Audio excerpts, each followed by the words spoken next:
one of the very important planks in this sort of what this administration has done is it has put in OLC attorneys who have a particularly aggressive view of a president's unwritten powers, inherent powers, to act beyond the will of Congress and sometimes in defiance of the will of Congress and the defiance of statutes and ratified treaties, especially in matters of national security.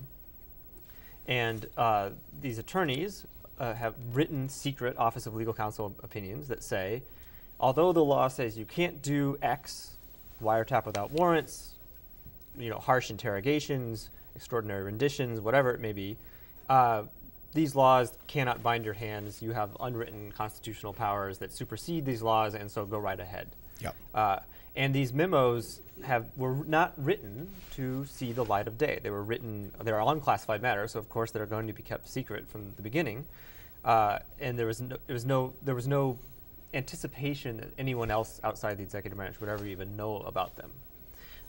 But because things started to leak after Abu Ghraib, and then in December 2005, the warrantless wiretapping program, we didn't see that memo, but we know that there's one that signs off on it.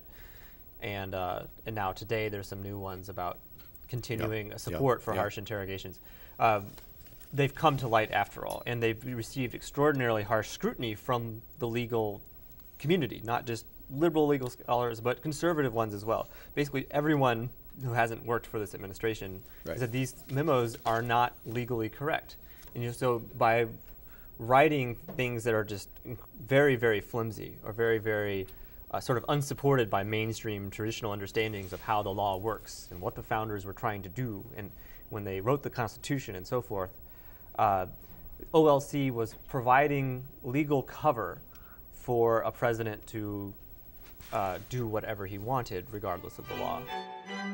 This excerpt is brought to you by the Massachusetts School of Law, the leader of reform in legal education and a leader in multimedia education for the public.